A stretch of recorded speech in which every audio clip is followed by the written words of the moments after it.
Buenos dias and good morning. I'm pleased to kick off the 4th annual State of Biodiversity pandemic version.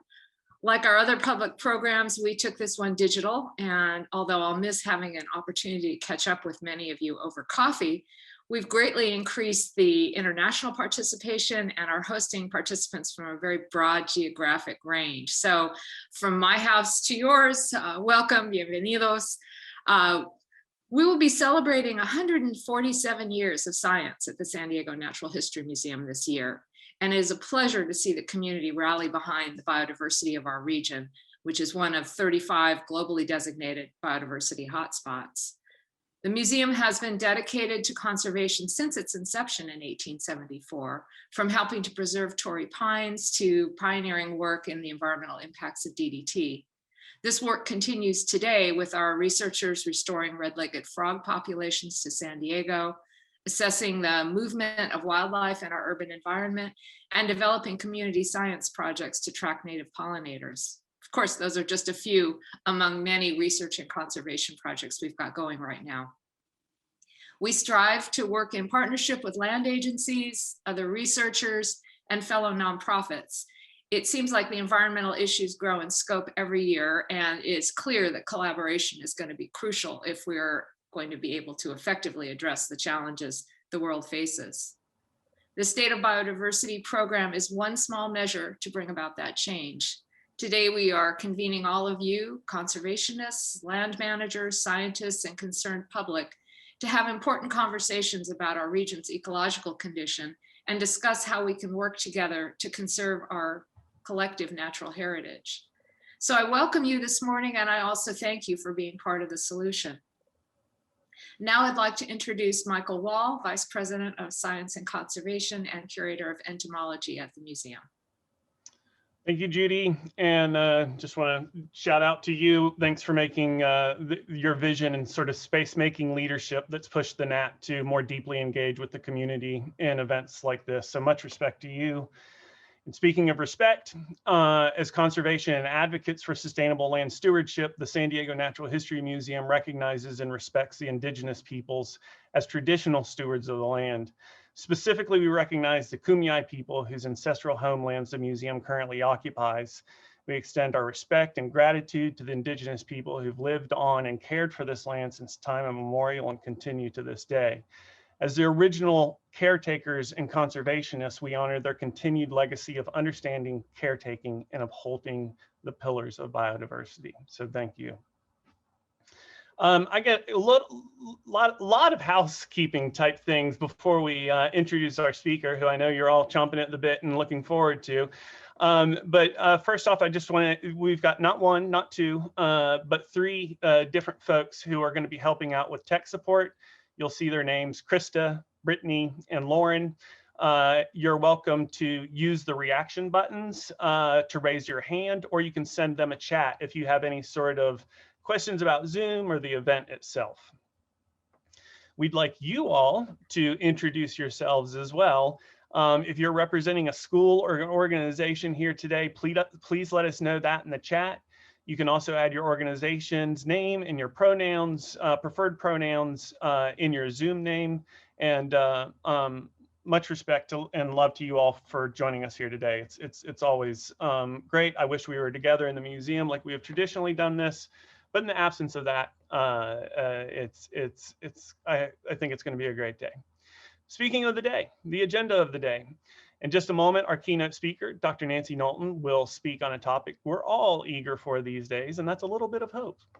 Over the course of her 50-minute talk, Nancy will make an excellent case for optimism and share some inspiring stories of conservation. And then when she wraps up, we'll have about 20 minutes of audience with the Q&A, with an audience Q&A. Prepare for that. You might want to pop those questions into the chat as they occur to you. And then I will be moderating a Q&A at the end of the presentation. So we'll be pulling those questions out of the chat as you put them in there and sort of curating them behind the scenes for a moderated Q&A at the end. At about 10:30, we'll take probably one of those much needed bio breaks, but it will be very brief. And we'll come back and we're going to have some breakout rooms for discussion. And there's more on this at the end. but we will have some facilitated breakout rooms for discussion, but we'll also have some networking breakout rooms. And so you'll have an opportunity to connect with folks that you might want to chat with there at the end. And even after the event ends, we'd love to continue the conversation. And so please join the event's LinkedIn group to chat with other participants. And that link should be coming up in the chat here any second now if it isn't already. We are recording the presentation. We'll post this recording to the YouTube channel in about 2 weeks so that you can revisit the talk, and people who weren't able to make it can take a look at it as well. Only the speakers will be recorded, so you're welcome to turn on your camera and leave it on. No worries about appearing in future YouTube videos. Microphones, on the other hand, are off, and we will turn them on for the networking portion at the very end of the event. Before we get started, we do have a couple things that I think you might be interested in. If you haven't yet, please be sure to register for the other 3 parts of our State of Biodiversity series, which you've been seeing the information on those in the slides that are cycling through in the background. They're taking place every Thursday for the next 3 weeks at the same time, same bat channel, all that sort of stuff. And our next one is a panel discussion called Binational Biodiversity in the Border.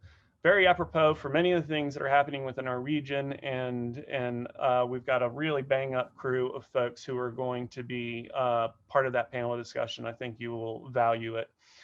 And if you're interested in the border ecosystem, you might also want to sign up for our April 9th pop-up lunchtime talk.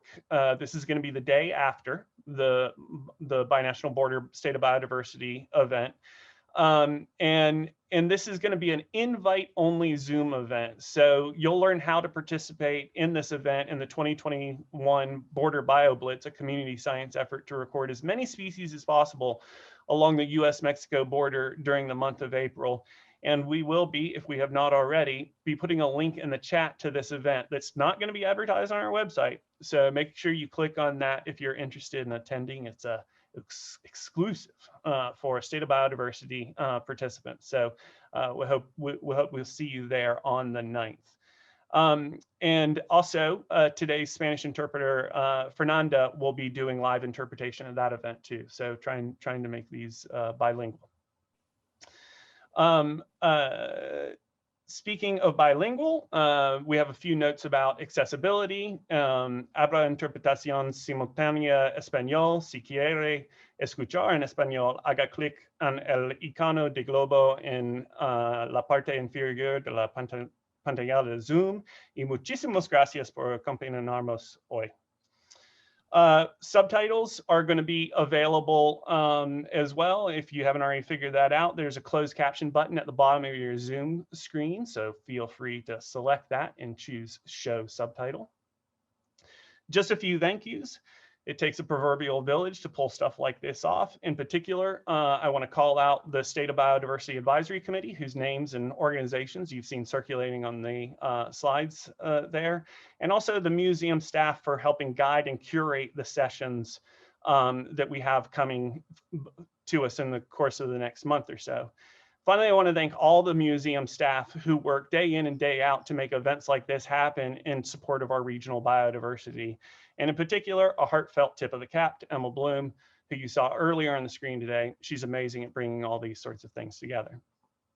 Now, for the main event, what you've been looking for.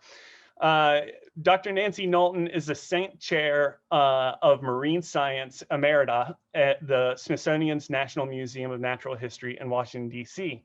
She's also the founding director of the Center for Marine Biodiversity and Conservation at the Scripps Institution of Oceanography at UCSD, and she currently serves on the global board of the Nature Conservancy. Nancy's research centers on the diversity and conservation of life in the ocean and has taken her to coral reefs all around the world, for which I'm very jealous. She has studied mass coral spawning in Panama and pristine reefs in the Central Pacific, and she long ago lost count of the number of hours that she spent underwater. In 2013, she was elected to the Academy of Arts and Sciences and to the U.S. National Academy of Sciences. She's a winner of the Peter Benchley Prize, the Heinz Award, the National Marine Sanctuary Foundation Lifetime Achievement Award, and the International Coral Reef Society's Darwin Medal. She's committed to bringing this science to the public, and she's demonstrated that in many ways, one, by being with us here today. But she's also the author of National Geographic's best-selling 2010 book, Citizens of the Sea, served as the editor-in-chief of the Smithsonian's Ocean Portal website, which is awesome, and you should check it out if you haven't already, and contributes regularly to the global ocean conversation via Twitter at Sea Citizens.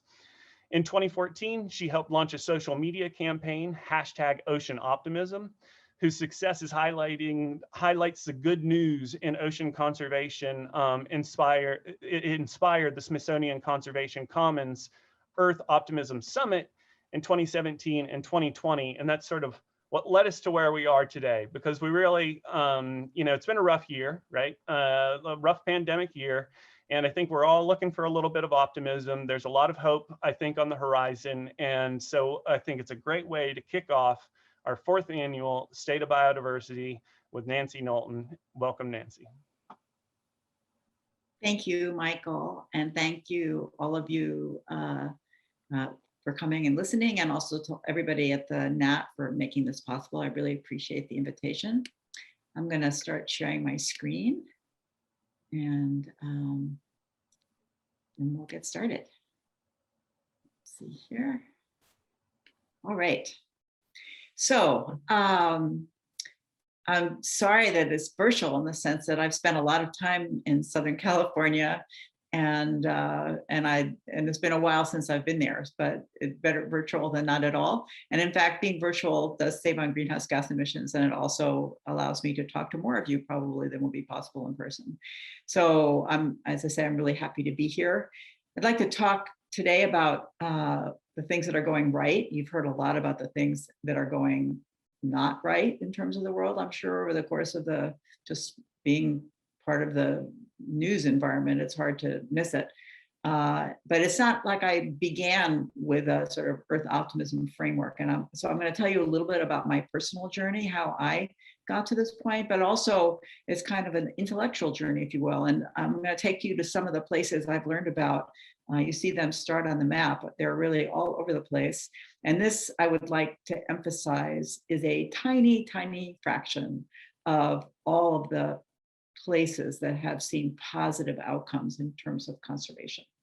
And so with that, I'm going to start my personal journey, and then we'll move on to the stories from places that I haven't been part of, but I've learned about and am very excited about.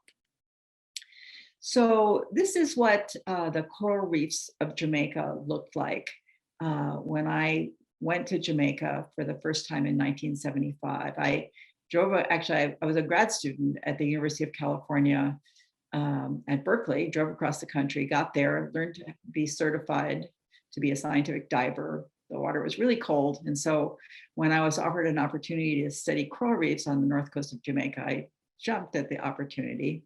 And this is one of the first pictures I took during my graduate work there. And as I said, this is a typical shot from that era. And you can see that the reefs in many ways are in beautiful condition. All those little branching structures you see on the bottom are living coral, as are the sort of bushy and head-like structures. Now, we knew these coral reefs were not perfect, and that's because of the things that are not in the picture. Mainly, there are not many big fish, not many fish at all really in this picture. But at the time, we weren't really worried. We didn't make a connection between the living coral on the seafloor and all the fish, or lack thereof, swimming around above them. This turned out to be a really big mistake on our part. And 10 years later, in 1985, this is what these reefs of the north coast of Jamaica looked like. Most of the live coral was gone. It had gone from what used to be about 70% living coral to less than 10% living coral. And instead of living coral, the bottom was covered with seaweeds. And this was a complicated series of events, and you can ask me about what happened perhaps during the question and answers, but it's a combination of overfishing and a hurricane, and then a major disease, actually two major diseases that struck key parts of this ecosystem that resulted in this outcome. But that meant that very early on in my career, I saw how quickly what seemed to be a thriving ecosystem could really essentially go down the drain in terms of its functioning as a coral reef. Now, of course, what happened to the reefs in Jamaica was part of a much bigger picture. Here you see just a few snapshots of headlines from major newspapers from the last couple of years: the losing of oxygen, different kinds of pollution, loss of kelp forests, red tides, climate change in the ocean. There's been just an unbelievable amount of bad news. And of course, I was witness to this, having seen what happened in Jamaica and then following what was going on elsewhere. I couldn't help but be depressed. And my husband, Jeremy Jackson, who's also a marine biologist, of course, had the same experience. And we spent literally several decades giving public lectures about the state of the oceans and how serious the losses were and how threatened the future health of the ocean was. So much so that we actually were called Doctors Doom and Gloom on the lecture circuit. And the picture on the left is actually taken from an artist's rendition of my face, what he imagined my face would look like if it were made out of coral reef and then subjected to ocean acidification. And I gave many lectures with titles like Coral Reefs, Canary in the Environmental Coal Mine. My husband gave a TED Talk that's been viewed by well over 1 million people. And the title is How We Wrecked the Ocean. It's sort of your type specimen, if you will, of how to really paint doom and gloom in vivid and alarming ways. And we did this, as I said, for several decades. And of course, it's not just the ocean. We are confronted by two big crises in terms of the future of the planet. One is the biodiversity crisis, which is captured by Elizabeth Kolbert's book, The Sixth Extinction. And then one is the climate crisis, captured by David Wallace Wells's book, The Uninhabitable Earth.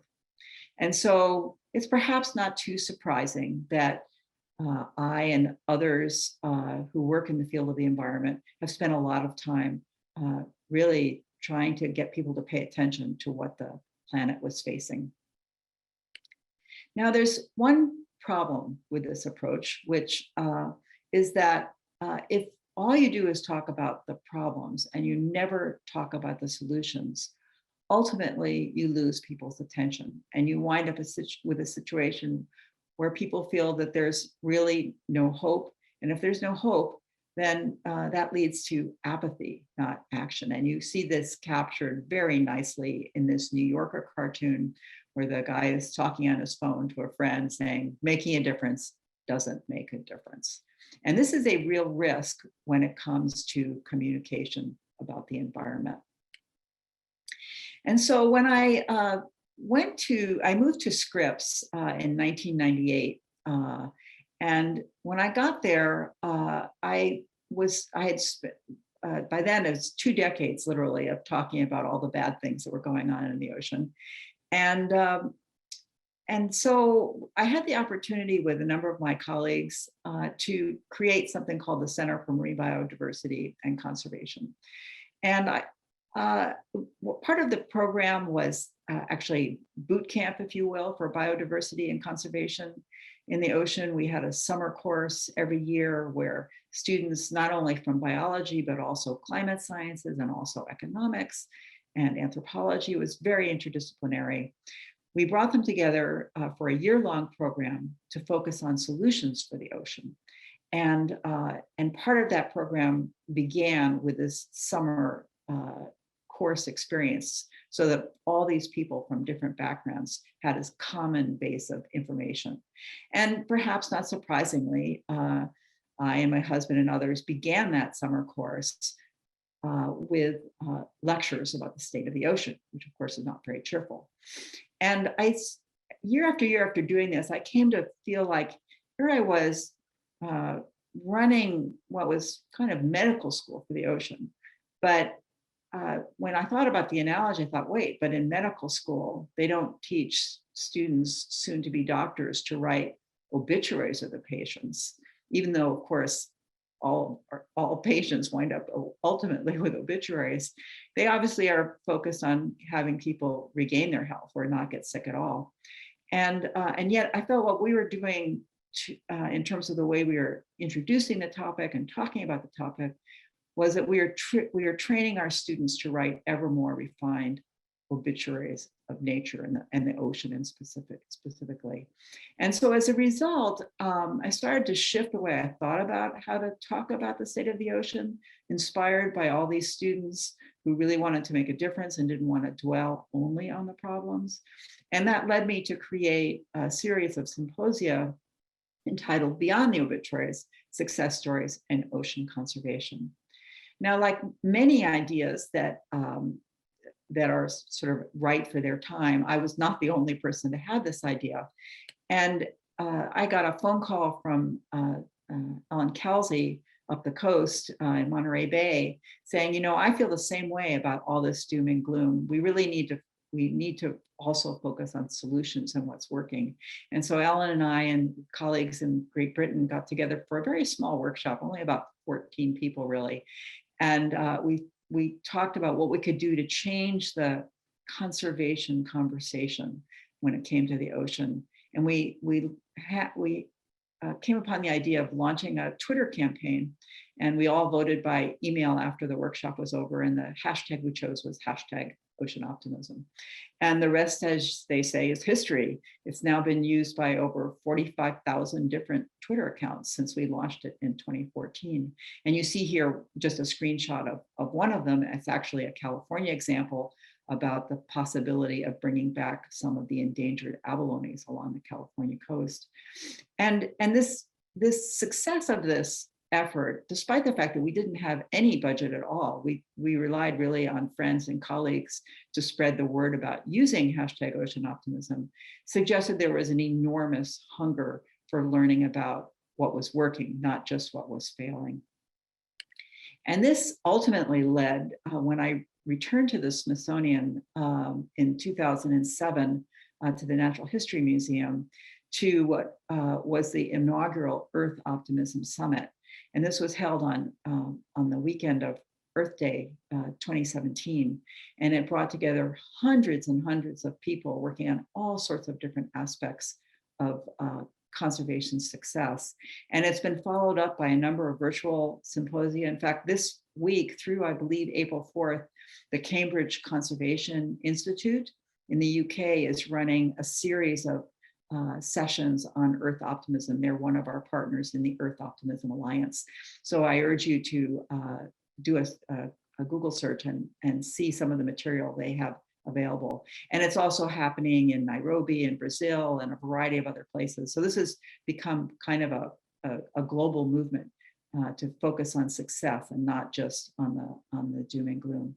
And so what I'd like to do today then is to share some of these success stories that we've all uncovered in the process of creating these symposia and these summits.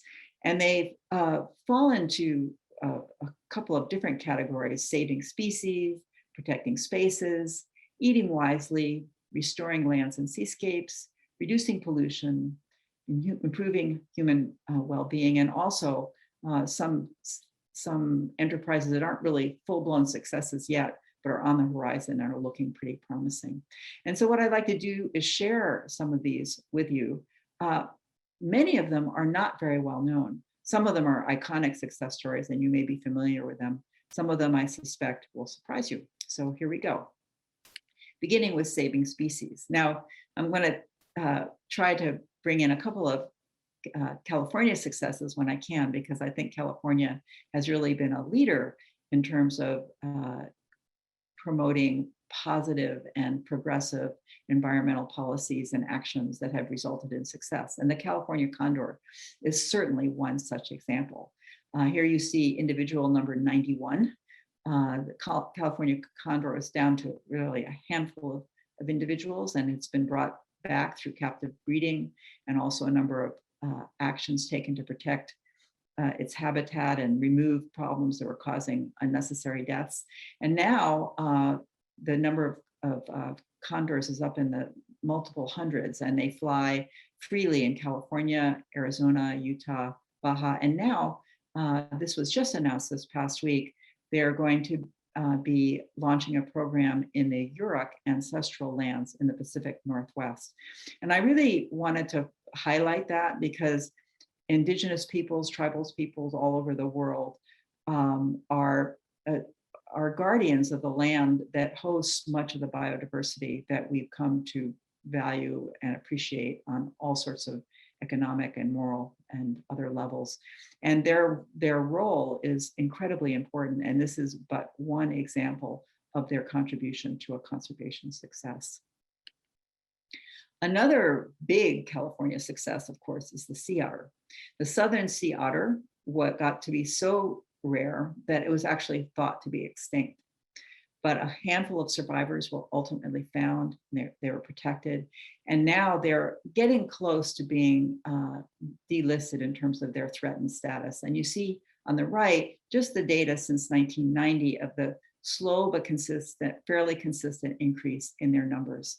And it's important to realize this is not just good for the California sea otter, it's good for the habitat, the kelps, because the sea otters eat the sea urchins, which graze on kelps. And of course, it's really good for the economy of places like Monterey Bay, where many tourists come to visit for a variety of reasons, including to see the California sea otter. So the California sea otters bring money to Monterey Bay and other places where they're common, much as, for example, sharks do to the nation of Palau, or a variety of other examples where wildlife is actually driving economic success. And in most cases, when tourism is a factor, tourism income vastly exceeds income that comes from extractive uses of the environment. And the sea otter is just one example. Now for some less well-known examples. I mean, I could give you literally hundreds of examples that concern the very charismatic creatures from around the world. I want to give you two examples that are, I think, equally charismatic, but perhaps not well known. And one is the Lord Howe stick insect. It's sometimes called a tree lobster because it's so big, it's bigger than the palm of your hand. And it used to live on an island off the coast of New Zealand, but it was extirpated from that island. It became extinct when rats were accidentally introduced. And but ironically, there was a climbing expedition that went to, not to Lord Howe, but to an unoccupied piece of rock jutting out of the middle of the ocean. And those climbers found evidence of this stick insect, that it was still surviving. The place is called Ball's Pyramid. It's a hiker's paradise because of its very sheer rock cliffs. And ultimately, it resulted in the capturing of some living individuals, and they're being brought back to museum and breeding facilities in Australia. And now, as I understand it, there are even some of the Lord Howe stick insects in the San Diego Zoo, or they're coming to the San Diego Zoo, one of the two. So they're even in your part of the woods, those of you who are watching from Southern California. And I actually, one of the things that's been fascinating to me is that even I, who spend so much time looking for success stories, I'm constantly finding new ones that I didn't know about. And this is one I actually didn't really know about. And in that Cambridge Conservation Initiative series that's going on right now, they played the film. It's a documentary called Stuck on a Rock, which I have to say is one of the best short documentaries of the saving of species I've ever seen. And it's available still on Amazon Prime, if those of you have access to Amazon Prime. It is a brilliant, very funny, very engaging and very hopeful story about how the Lord Howe stick insect has been brought back literally from the brink of extinction. And then finally, it's important not to forget plants, including some fairly charismatic ones like the Hawaiian silver sword, which you see here. Again, these are plants that used to be quite common on the shore, on the slopes of the volcanoes in Hawaii, but they were extirpated in large part because of bringing in grazing animals like pigs and goats that essentially ate them all up. And so there were very few survivors. And even tourists used to collect them just as curiosities. So they were in very, very precarious condition, but they have been rescued by dedicated botanists in, again, captive breeding facilities, namely botanical gardens, and are now being reintroduced into the wild. So these are just 4 examples of things that have been pulled back from the brink of extinction. As I say, there are hundreds more, and including some that are being run by organizations in Southern California. And I urge you to read about them, and because they are definitely a symbol of hope, but also a statement of what can be done if we put our minds to it. I'd like to say a few words now about protecting spaces. There are so many species that you can't really save all of them by tackling the problem one species at a time. And so for covering more species at once, there's really no substitute for protecting either the land or the ocean. Now, California, again, is a leader in this with the California Marine Life Protection Act. It's got 124 marine protected areas, and the coastline has gone from 3% protection to 16% protection, which is way above the national and global average. And many species are benefiting from this protection, including the lingcod that you see in this image. So this is an example of a network of marine protected areas. It's actually the 2nd largest such network in the world, but there are many, many marine protected areas in a variety of locations. And there's a big movement to increase the coverage. It's called 30 by 30, and it refers to the increasing coverage of 30% by 2030, both on land and in the ocean. Here's another example of an amazing success story. It's a Gorongosa National Park in Mozambique. And Mozambique was battered terribly by civil war, and this area lost 90% of its wildlife. And yet, thanks to the visionary efforts of local people and the philanthropist Gregory Carr, this has become a real conservation success. And now wildlife numbers are 80% what they were before all the problems occurred. So it's not all totally back, and some of the species are somewhat different, but this is a big, big success story. And this is a situation where people really depend on the resources and income that's associated with this kind of conservation success. There are many, many Mozambicans that live in or around this park. And part of the reason this has succeeded so well is that the park is not just about protecting animals and plants, it's also about funding schools and providing healthcare, a variety of human services. So it's a very integrated approach to protecting biodiversity, and it is a great, great success. Some of the protection that we've done is very big spaces that are far away and remote. Makes it a little easier to protect them because there are not so many people who are worried about what protection might mean for their income. One classic example is the Ross Sea in Antarctica, which is the largest, or certainly near the largest, marine protected area on the planet. And one of the interesting things about it was started not just by scientists who were concerned about what was happening with respect to fishing in Antarctic waters, but by a photographer, John Weller, who read about the Ross Sea and became so engaged with it, he became absolutely passionate about it, worked with scientists, and eventually it led to an international treaty to protect the Ross Sea from fishing. So it's another example of a major conservation success. But it's not just these big and remote places that are being protected. I think it's also important to recognize the role that urban oases can play. So I spent a couple of years as a guest professor at the University of Hong Kong. And one of those years, I spent 1 month a year for several years. And during one of those visits, I was taken to Mai Po. Mai Po sits on the border of Hong Kong and Shenzhen. So it's essentially wedged between a combined population of 19 million people.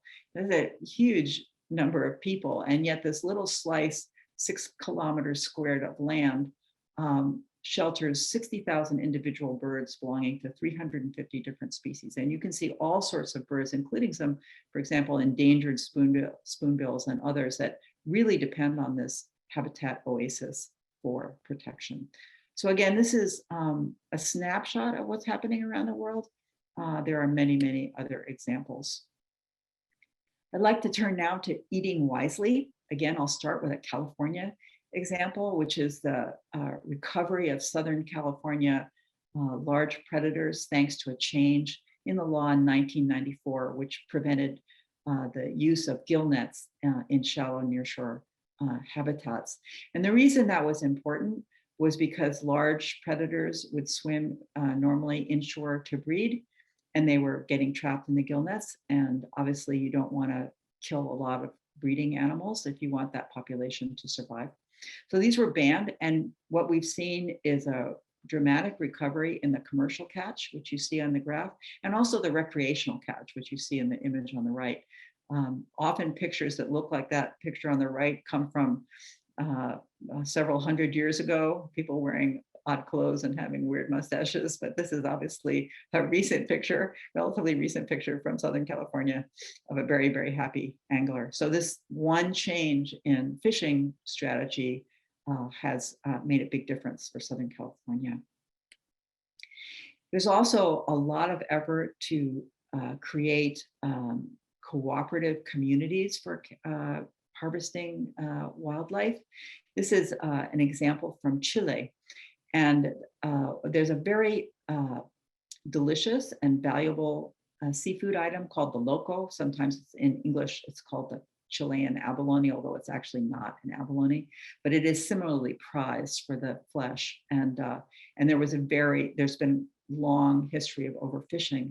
Eventually, scientists and communities working together, eventually also with the Chilean government, realized that people needed to cooperate in order to manage this resource in a sustainable way. And they formed what are called TERFs, which are territorial users' rights for fishers. And these are examples of small groups of people getting together and deciding for themselves what level of harvest is sustainable. And this kind of approach is incredibly successful. It only covers about 2% of fisheries to date, but has enormous potential to expand in terms of making sustainable fisheries out of these numerous artisanal fisheries around the world. The vast majority of people who fish are actually fishing in this kind of context. And so what they do is allow people to make local decisions, and as a result of that, they tend to comply with the decisions more reliably. And in doing so, they get away from what is a terrible problem in the ocean, which is the so-called tragedy of the commons. And Elinor Ostrom, who won the Nobel Prize for her work, showed that these kinds of cooperatives were essential for avoiding the tragedy of the commons, and actually can do so very successfully if you promote the right situation. And there's a big role in this context in terms of, even though these are locally controlled, for governments to set up the policy structure that makes these cooperatives thrive. So this is, again, another example of eating wisely. Here's a project from the Smithsonian. It's called Smithsonian Bird-Friendly Coffee. Traditionally, a lot of coffee plantations are grown in what are called sun situations. That means chopping down all the forests. And when you do that, you have a very low diversity. Those of you with good eyesight can see that there are only 61 bird species associated in this study with sun-grown coffee. But there are 243 species associated with coffee that's grown in shaded conditions. And you can now buy bird-friendly coffee in a variety of outlets, and there are other related efforts as well. This is one of many, many examples I would say that regenerative farming and sustainable farming is a huge growth, if you will, industry. There's a lot happening and a lot will continue to happen. This is just one example. And then finally, there's been a widespread recognition of the importance of shifting away from our meat-heavy diet and having a diet that is more plant-focused. And we've seen there are all sorts of programs for going vegan or vegetarian for certain times of the year. I particularly like this story that came out of France. It was in the New York Times recently. In Lyon, which is really the world of boeuf bourguignon and eating pig's knuckles and all sorts of really carnivorous traditional French cuisine, they've now instituted a program where the schools are meat-free, for school lunches are meat-free. This is, of course, generated a certain amount of controversy in France, but I think the fact that it's even happening is really a good sign and a recognition of the fact that people more and more realize that we have to eat more plants and fewer animals in order to feed ourselves sustainably. Now, I'd like to talk a little bit about restoration. This is an example actually from close to my home rather than close to your home, and comes from Maine. In fact, the picture on the right I took, and it has to do with the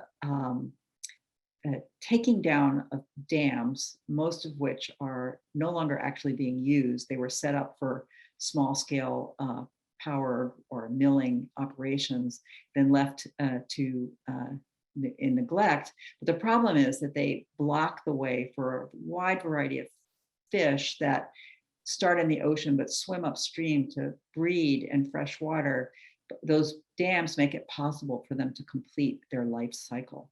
And so there's been a huge effort in Maine to restore the connectivity between the freshwater inland ecosystems and the ocean by taking down these dams and opening up the flow. And the result has been a rapid return of some of the fish that use these habitats for breeding, including the alewife. There's also been a big effort to increase fish passage in the larger dams as well, those that still remain. And some of the larger dams have actually been taken down also. And so now when you go to this little place in the end of May, which is alewife spawning season, where there used to be no alewives, now you can see alewives jumping over those rocks once every 20 or 30 seconds. So it's a huge success story. And as with most of these success stories, it brings back not only the alewives, but also, for example, the bald eagles that feed on them, and the striped bass, which we like to eat. So it has all sorts of ecological repercussions, bringing back this part of the ecosystem to help. Here's another example of restoration having to do with mangroves. This is a particular project from the Philippines. And what you can see is that when properly done, and that's a big when, it's important to concentrate on when properly done, because there has been quite a bit of poorly planned mangrove reforestation.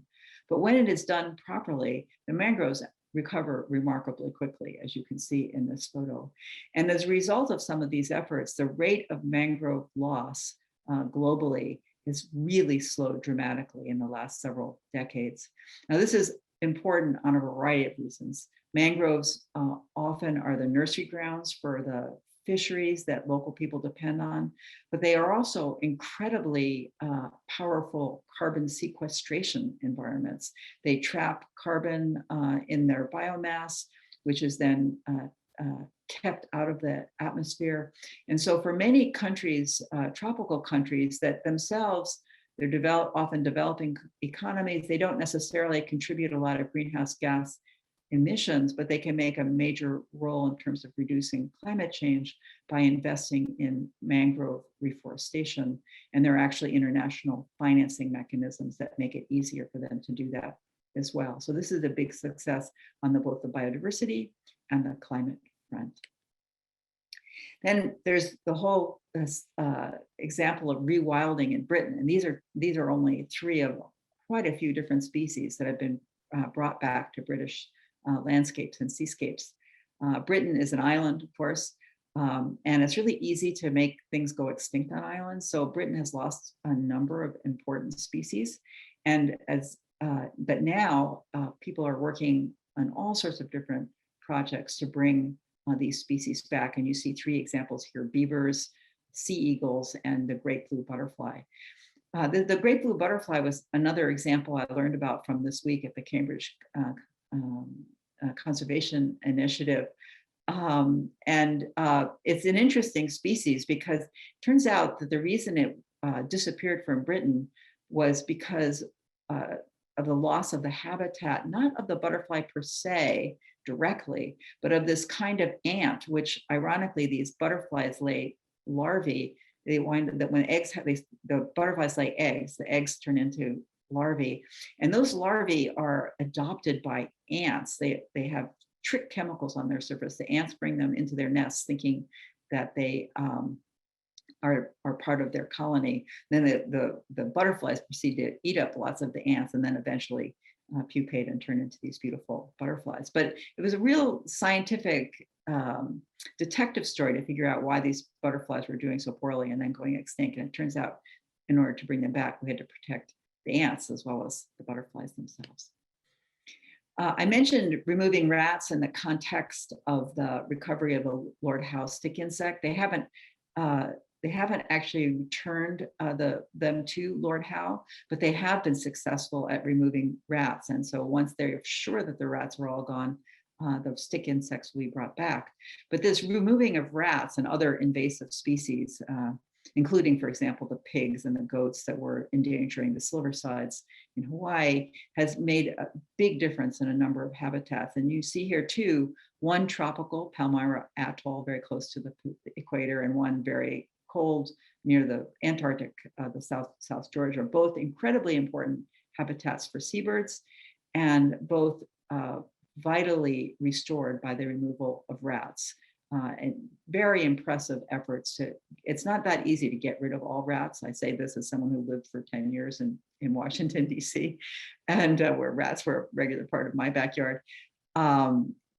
And so they require quite a bit of effort, but the result is really impressive and striking. And there are efforts to remove rats in a variety of different places. And it's not just the seabirds that benefit. It's turned out from a study in the Indian Ocean that when you remove rats, the seabirds rebound, but also then the poop from the seabirds fertilizes the surrounding waters and actually makes the reefs healthier as well. So again, all sorts of different kinds of benefits. Now, turning to pollution, this is, of course, again, an iconic example of success, and that is the banning of DDT in the US in 1972, thanks to the courageous, really transformative work of Rachel Carson, who herself suffered from death threats and all sorts of challenges when she wrote her book and really founded the modern environmental movement in the United States and made people realize that vast amounts of pesticides were doing enormous amounts of ecological harm. The result has been the recovery of birds of prey. As I'm sure most of you know this story, DDT gets concentrated as you go up the food chain, and in birds in particular, causes the eggshells to thin, and this results in nesting failure. So as a result of the banning of DDT, birds of prey have really rebounded. And it was just reported, actually, again, this past week, that bald eagle numbers have increased 4-fold just in the last decade. So again, a huge success. And one, I think it's important to realize that for young people, when they see bald eagles, commonly they may not realize that the reason there are so many bald eagles now is because of steps we took in 1962 or 1972 to ban DDT. And it's really important, even these iconic success stories, to talk about them so people don't lose track of the fact that what we do really matters and can make a big positive difference.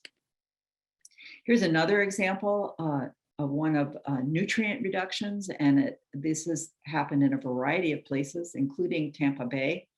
This story first came to light about 5 years ago, and the headlines were really striking. It said Tampa Bay seagrasses are back to 1950s levels.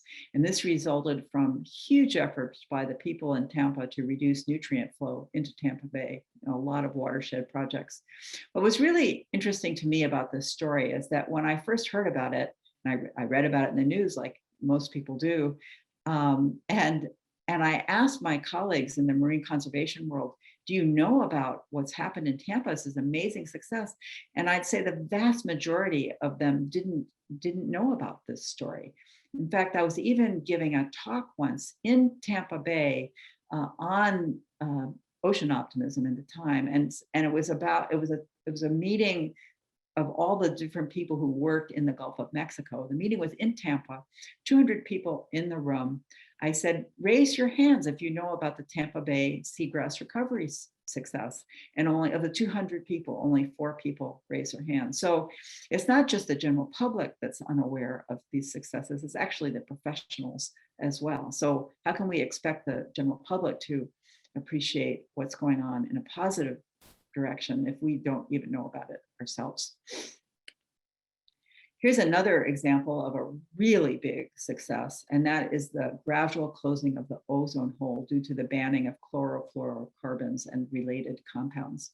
Now, a number of decades ago, these were very common in refrigerants and aerosols, but a series of studies from the 1970s and 1985, including some that won the Nobel Prize, showed that the ozone was very important in terms of preventing skin cancer, that these CFCs, as their abbreviation is used, could break them down in the atmosphere. And then finally, in 1985, the discovery that there was an ozone hole over the South Pole. This resulted in massive media attention, and demand for aerosols dropped by half in the United States. So in 1978, as all this was developing, EPA banned their usage, and while this was going on, there was a number. It was sort of like the pesticide situation with Rachel Carson. There was a lot of pushback from chemical companies, but they eventually developed alternatives. And even in 1986, DuPont supported international action. 1987, Congress voted 80-2, asking President Reagan to act. I hope we get back to that world someday. In 1987, the Montreal Protocol was signed, and this called for strong freezes and cuts, staggered and flexible, which is part of the reason it's worked so well, and also help for developing countries. It's really still the most successful international environmental treaty ever to have been created. 1990, the US also imposed taxes on CFCs, which were also part of the solution, so that now where we stand is about 2 million skin cancers have been avoided if we count up to 2030. And it's expected that the ozone hole will be repaired by mid-century. A huge, huge environmental success. Then, of course, the big culprit that we're facing today in terms of pollutants is carbon dioxide. Not, of course, in modest amounts, not a pollutant, but certainly a pollutant in the way we're releasing it to the atmosphere. So on the left, you see my house in Maine. Even in Maine, which has long winters and short days, solar panels make sense, which you see. And I have an electric vehicle, which is charged on my solar panels. And so I can drive on sunshine, which is a good feeling. But the real story is, of course, the scaling up of this. And here you see a huge wind facility powering hundreds of thousands of homes. And this area is really dramatically changing when it comes to what's possible for a whole range of reasons. One of which is the huge decrease in the cost of wind, and particularly solar, which you see in that yellow band, really falling off the cliff in terms of the price, which has made it possible for solar to be economically viable. And it's now the case that renewable energy is essentially cheaper than fossil fuel energy in many, if not most, parts of the world. Now, this has resulted in a push to electrify everything. And I know in California, there's new homes have to have solar panels. I think one of the most interesting example comes from Norway, where greater than 60% of the new car registrations are plug-in electric vehicles. And this has been the result of really far-reaching policy involving the elimination of taxes, reduced fares on ferries and in parking, and actually even paying people to scrap their gas vehicles. So big increase in electric vehicles in Norway as a result of policy. Finally, it's really important to mention the benefits to people. I've alluded to them in some cases. Here, I'm going to give you 2 examples where it's really quite explicit. This is the case from Cabo Pulmo National Park. It was created by a small community of fishers who were seeing their fish yields dropping and are unable to feed themselves and their families. Thanks to this visionary leadership of the senior members of the community, they set up a national park, and it's now resulted in a huge return of fish to the area and incomes that have risen as tourism becomes much more profitable than fishing. And then the second example is from is an example I learned about when I organized the Earth Optimism Summit in 2017. It's a company called Sanergy. It replaces these absolutely disgusting and unhealthy and polluting outhouses with clean alternatives, which are actually managed as small businesses. The waste is collected, it's processed, and then returned as organic fertilizer to farms in the region. So this is something that is obviously good for human health and dignity, but it also greatly reduces pollution as well. There are a number of things on the horizon, which I don't have time to go into in great detail, but in terms of coral reefs, where my heart is with coral reefs, a lot of very interesting genetic work aimed at trying to figure out how we can create corals that are perhaps more able to tolerate moderate amounts of climate change. We can't climate-proof corals, but we can buy them time with some of these methods. There's a huge financial revolution going on. This is a story about an insurance policy that paid for the restoration of a coral reef after a big hurricane. And there are all sorts of other really interesting debt swaps for nature that are resulting in the conservation of land and sea areas, including, for example, in terms of coral reefs in the Seychelles, something that I know about from my work with the Nature Conservancy. And then this is not there yet, but we're at least starting to think about it. That hopefully it's going to take time. This is a really big challenge, but the plastic revolution, you see me there in Tanzania as a country which has totally banned plastic bags, and almost all drinks are in glass bottles, returnable, just the way they were when I was growing up. And you have schemes for collecting plastic, particularly in rivers, which is where it's easiest to do something. And then also a lot of young entrepreneurs who are working on trying to figure out truly biodegradable alternatives to long-lasting single-use plastics. So I have a couple of lessons I want to share before closing. The first is change can now come really, really quickly. And this is not a conservation graph, but it tells you how quickly things are moving in terms of political change in the United States. It took 180 years for interracial marriage to be banned. What this graph shows you is actually the interval between the first state to take an action and a federal action, which applied to all states. So 180 years for interracial marriage, 30 years for the women's vote, and only 12 years for same-sex marriage. So change happens very quickly. It also happens from some unexpected sources, which really means anyone can make a difference. I love this African proverb: if you think you are too small to make a difference, you haven't spent the night with a mosquito. I know there are not that many mosquitoes in San Diego from living there, but there's certainly a lot of mosquitoes in plenty of places. And I like to think of Greta Thunberg as like this mosquito. And the great thing is not that just that there's Greta working on climate change, but there are thousands and thousands and thousands of young people all over the world working to make climate a central issue and change the climate trajectory, which I think is a really hopeful development. So the third lesson, as I think about what I had to do in terms of making change and creating change, is to go outside your comfort zone. This is a picture taken on the Scripps speech. Vanity Fair wanted to do an issue on, it was a green issue. They wanted to do something on Scripps and Woods Hole in Massachusetts. And so they said, bring coral. And I thought that was a crazy idea because there aren't any corals out there. So I got out there in my wetsuit and I thought, well, I could just drape myself in kelp. This is not something a scientist normally does to appear in Vanity Fair, but it's something that I made myself do, even though it was a bit uncomfortable. And it's really important to take risks. This is a small risk that I took, but risks are worth taking. And in particular, it's important to reach new audiences. So here are two projects I was involved in. One is the hyperbolic crochet coral reef, started by the Institute for Figuring, which is actually based in Los Angeles. And it uses the arts to tell the story of the plight of coral reefs. It's an entire reef made out of individual crocheted articles. And the thing that was really interesting about this project was bringing all sorts of people to the museum that might not have normally gone into the museum, just because they don't go into natural history museums, generally speaking, because they're more interested in art, say, than they are in natural life.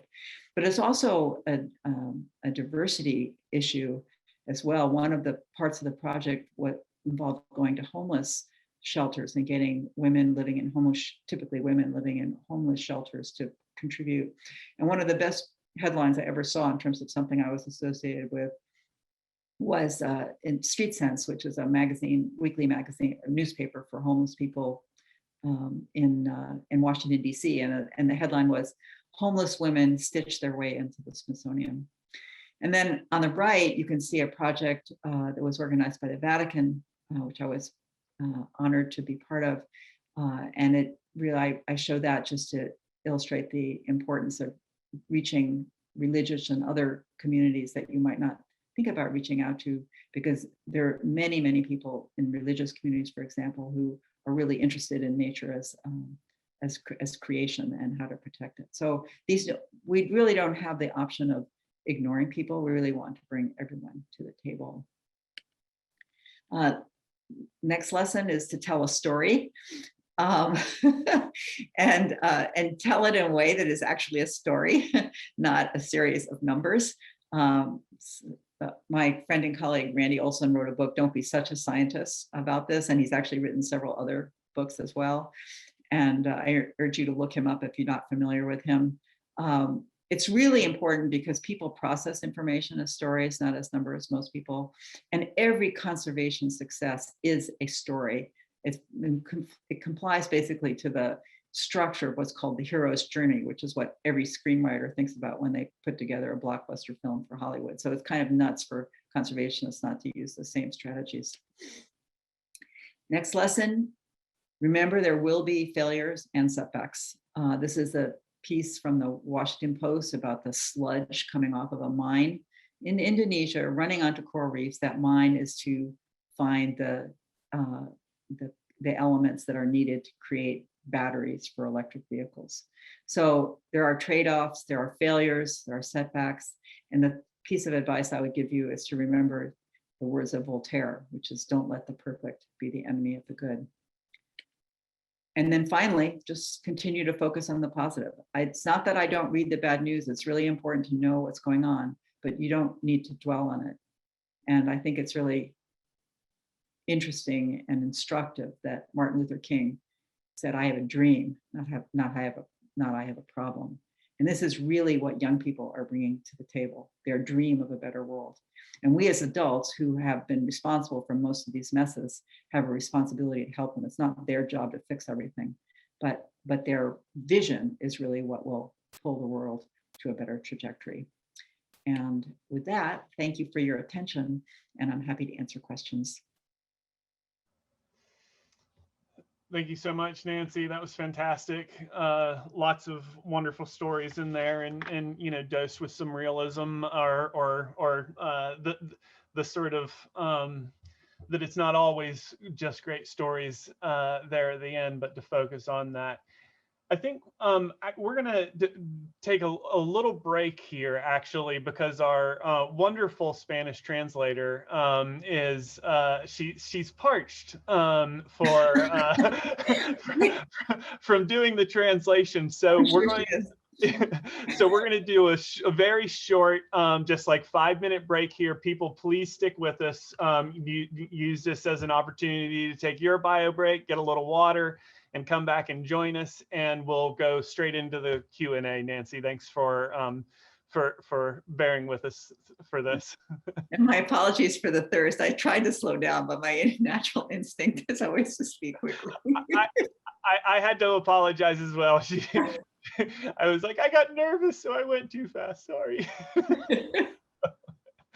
Okay, so we will be back in 5 minutes. It's 10:08 according to my watch. We will be back at what, 10:13? Does that sound good? All right, thank you, gang. We'll see you in just a few.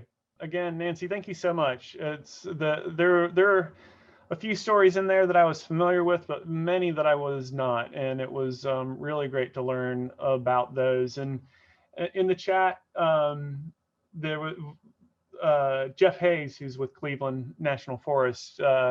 You would say something, and then he would give a local example. He'd be like, "Yeah, we're doing that too, and we're removing dams in Cleveland National Forest." And, yeah, I actually I took a screenshot of that piece. I quickly looked through the chats and did a couple of screenshots. No, there are actually dam removal projects all up and down the West Coast. yeah, but when you only have 50 some odd minutes, then right, you can't feature everyone, of course. Well, that was fantastic. And we've got a variety of questions that have appeared in the chat, but I'm going to start off with one of my own, and I encourage people to continue putting questions into the chat, and we will feed those as long as we've got a little bit of time here. But are there, my question is, are there commonalities between these stories of optimism and positive change? And what I'm getting at is, like, if we're trying to create a playbook for positive change, are there some threads that weave between these things that you have seen? Yeah, I'd say the biggest commonality is that you need to have people supporting what you're doing, what you care about. All the success stories that I talked about, or I mean, almost all of them. Kate, I mean, the Ross Sea is a little different because it's international waters, but almost every place else is, real estate owned by somebody. And, if you don't have buy-in and local engagement, and in fact, local engagement, I don't mean that in a trivial sense. I mean, really local and really deeply embedded local control of the project so that there's buy-in, then you usually don't wind up with a conservation success. So from the bottom up, it's hugely important to have that component, which I think was ignored for a long time in the early days of NGOs sort of helicoptering into a place, setting something up, and then disappearing. That's no longer done. I mean, this is really widely recognized. And again, also the work of Eleanor Ostrom and other people since then in the social sciences showing how important it is to have that kind of structure. But one of the other things that we've learned from that is that it's certainly the case that policy can help as well. In other words, a lot of these examples can either be helped or harmed by policy, depending on the way it works. For example, mangrove restoration, I mentioned there are a lot of kind of poor examples, and a paper that came out relatively recently noted that a lot of these poor examples are because of land tenure that is unsure, so that the restoration occurs in places where it's easy to do it, but it's not necessarily the best place. And the reason you can't do it in the place you should be doing it is because land tenure isn't clear. So land tenure is something that can be helped by higher level policy. So you need kind of a top-down supportive environment and a bottom-up enthusiasm. And it's where those two come together that you kind of get that secret sauce of success. Yeah, and I think this sort of feeds into a question that we got from Danielle Zarate. She says often the conservation narrative is framed in a personal or small scale basis, e.g. the meat-free school lunches, recycling your plastic, etc. But major change comes from practices of large corporations and economy. How would you suggest everyday individuals attempt to address these larger organizations to push for change, divestment, vote for green-based politicians? Yeah, I mean, it's sort of all of the above. I mean, Catherine Hayhoe, who's joining the Nature Conservancy as the chief scientist shortly, which is really exciting for us, says the most important thing you can do with climate change is to talk about it. And so talking about it, voting with it in mind, I don't believe in being, I'm not really arguing that people will be single issue voters, but certainly really scrutinize the environmental record of candidates when you vote. Really important, because I mean, you can see when you have a change in administration, as we've had big changes in terms of the priority to which climate and the environment is made. So voting is incredibly important, but communicating with people, just spreading the word. And of course, if you work in a big or even middle-sized or even small organization, the extent to which you can shape the policies, there are all sorts of different avenues. It's undoubtedly the case that, if you have supportive, higher level policies, change happens quicker. So the sooner you can get to that point, the better. But if you're in a situation where you can't get there, it's also crazy not to invest in the bottom up and the small scale. Small scale, among other things, makes it really, it's sort of this, like, for example, thinking about healthcare, which seems completely different, but a lot of interest in sort of experimentation at more local levels in terms of what works and what doesn't work. The same happens with these small scale conservation initiatives. Some things turn out to be super successful. Some of them fail, but some of them work. And then when they work, then the message can be propagated and they can be replicated or scaled up. So there's a big role, I think, for small scale efforts, not only in terms of conveying the story of success, but also serving as kind of a test bed platform to figure out what the best strategy is.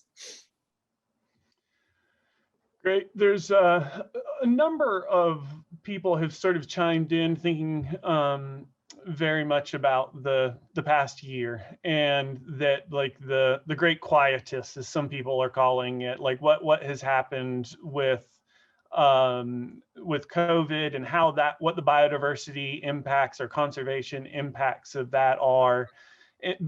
Seeing this sort of some examples, at least, of resilience, of things coming back, based off of a lot of the enforced changes in human behavior by the pandemic. Do you think, is there a way to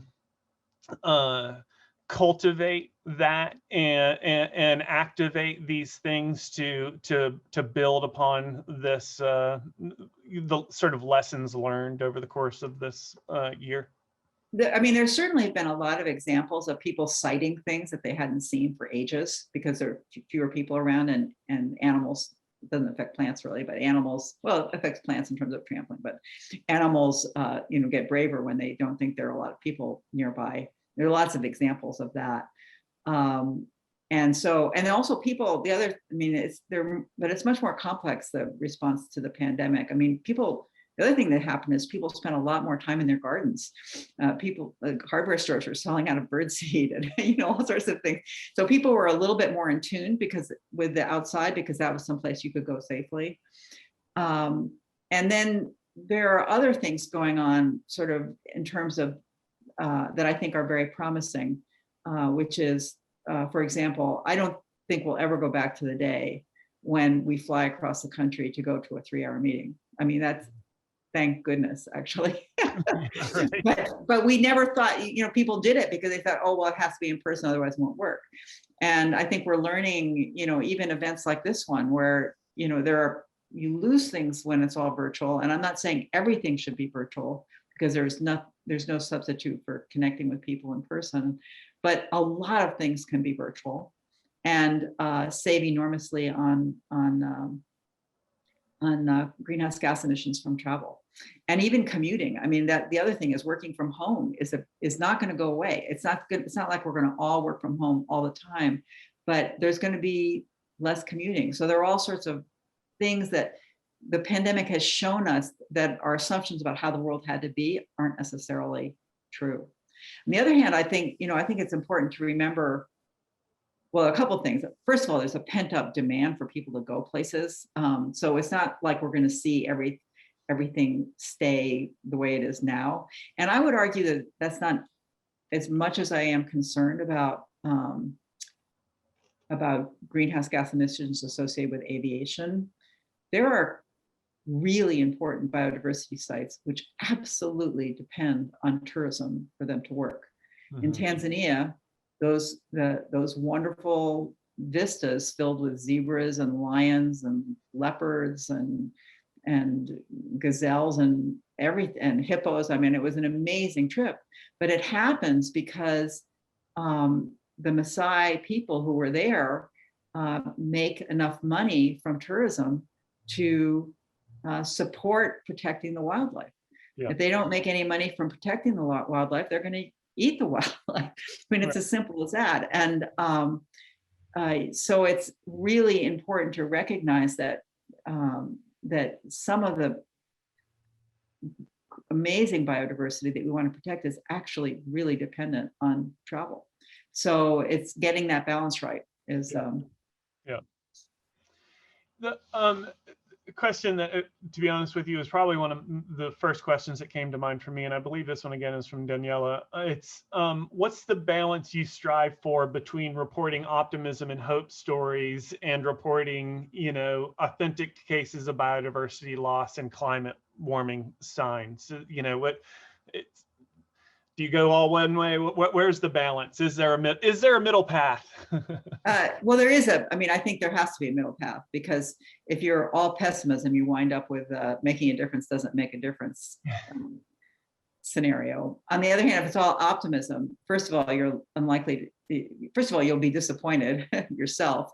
And secondly, people recognize that you're a Pollyanna and your word can't be trusted.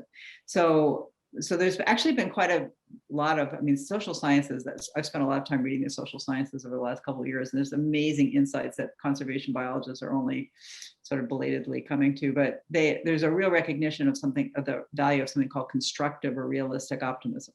So what that means is being well aware of the issues, but then focusing on the solution. So for example, and then the other thing about optimism versus pessimism, another social science study, is that people remember bad news more than they remember good news. That probably has to do with the fact that bad news could be life-threatening, and versus good news is just makes you smile, so that we're kind of wired to remember bad news. But because of that, then it's really important to think about how you're conveying the information. And there even have been studies that show that if you start with the bad news and then wind up with the good news, people don't assimilate that good news very well. They stick with the bad news. So when I give my talks, I usually start with some of the bad news, just to provide the context. And at the end, I also return to the bad news. The example that I gave about the mining in Indonesia associated with creating batteries for electric vehicles. But it's a question of proportion. So that, I mean, I read in the chat, it's still the case that, there's more bad news than good news out there. And it's important. But if I gave a talk that reflected that, then you'd come away from the talk thinking it's hopeless. So what I try to do is provide the context, acknowledge that there's the gravity of the problems that we're facing, but then provide examples that show that we can do something about those problems. So it's not fair and, sort of in the news realm, fair and balanced treatment with like 50, 1 minute for one person who says something and 1 minute for somebody else. That's not the way that won't work when you're trying to change the trajectory and the conservation conversation.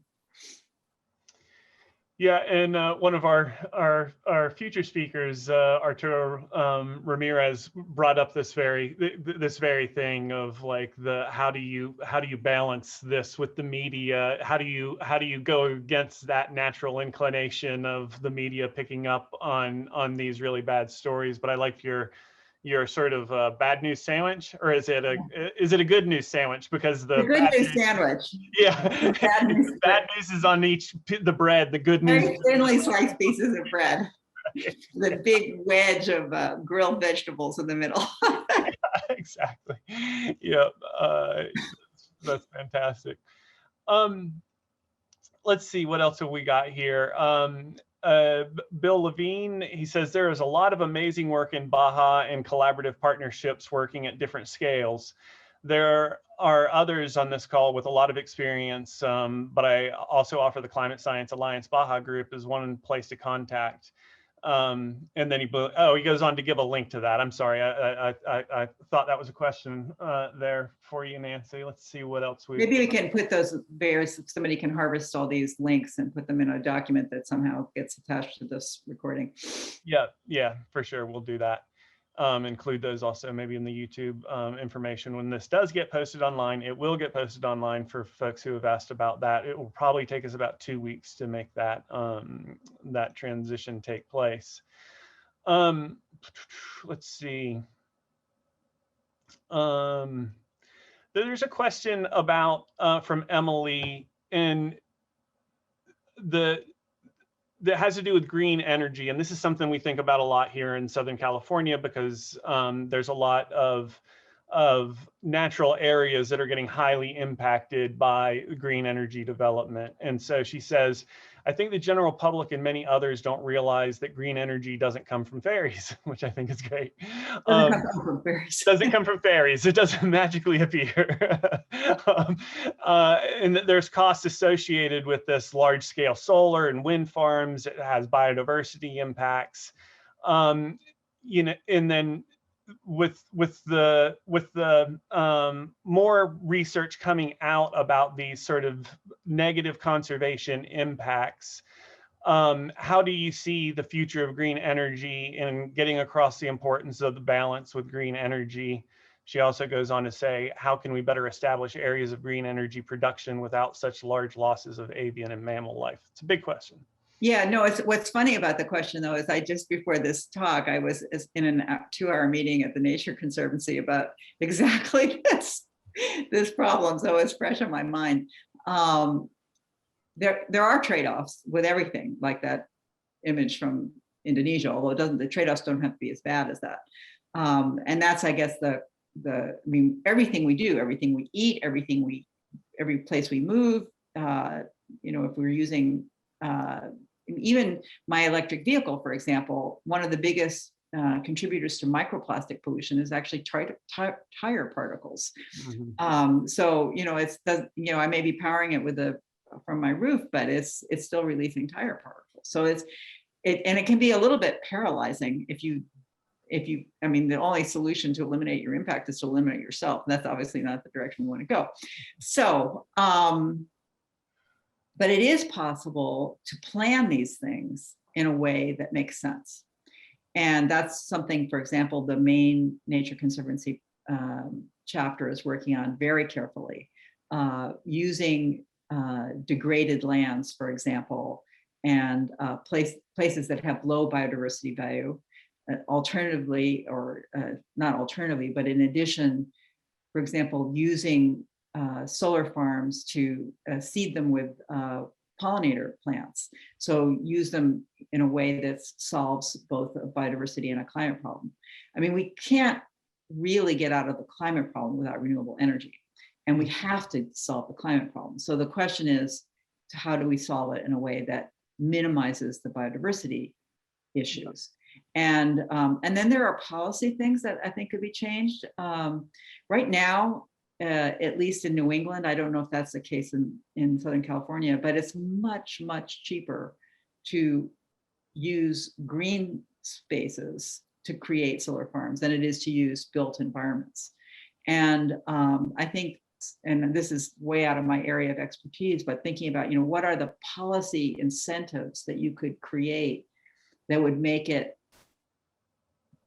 less, would reduce that cost differential, so there was greater incentive to use built environments or really degraded environments, because it's really easy to throw up a solar farm on a field, and it's even easier, it's even relatively easier to cut down a bunch of trees and put up a solar farm. So you obviously, you're going to probably have to put solar installations, wind installations, and there are going to be some natural habitat degradation, but you can do it in a way that minimizes the biodiversity loss and recognize that the alternative, which is massive climate change, is far worse. Yeah. So one last question, and then we're going to go into some breakout rooms, and just to let people know in advance that Nancy's going to be bouncing around between these breakout rooms, so there'll be some other opportunities to ask her questions, but more details on that in just a second. Karen Berger, very early on when you gave the example of the small parks in Hong Kong, you know, immediately sort of reflected back on things that we talk about here in San Diego quite a bit, with the studies of Michael Soule back in the 80s, looking at habitat fragmentation and urban canyons, and was wondering, like, if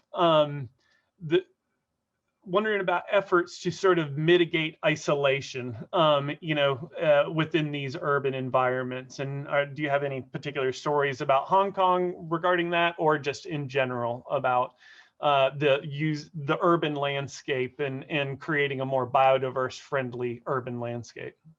Well, there actually are big initiatives to make cities more biodiversity friendly. There's something called there's a whole group called Biophilic Cities, which actually again spoke in our Earth Optimism Summit in 2017. And so there's a lot of effort going on all over the world to create little patches of places in cities that are that support biodiversity. The other thing that's and then there are two other, so that's sort of a general sort of approach. Then in terms of making them more effective, thinking about corridors and ways things move around, and creating places that are connected with other places. And then in some cases, either because the organisms don't move around that much, or because the organisms move so much, those little spots can actually be really valuable. For example, Hong Kong, you have to put Hong Kong in the context of the entire coastline of the Asia and South Asia. And because so much of the shoreline is hardened with big cement blocks, these oases are really important for migratory birds. I mean, they're just absolutely essential. And the birds move from one to another, and that's part of the way they function. Yeah. So, and then in some cases, even cities, I'm trying to remember, can't remember what kind of bird it is, but I think it might be in the parrot family, where it's endangered in the wild, but it's actually thriving in a city in Australia, as I recall. I can't remember if it's Sydney or another city, but it's this kind of weird situation where something that's actually really having a hard time is doing really well in the city. So I think that there's not a one size fits all answer to that question, but certainly cities are an important part of the biodiversity solution space, as well as being really good for the cities themselves. I mean, more greenery helps reduce heat island effects. Yeah, quality of life things. Quality of life. People are healthier and feel better when there's a little bit of wildlife around them. Yeah. So given that something like 70% of people live in cities, it's really important to make cities functional both from the climate perspective and the biodiversity perspective. Yeah.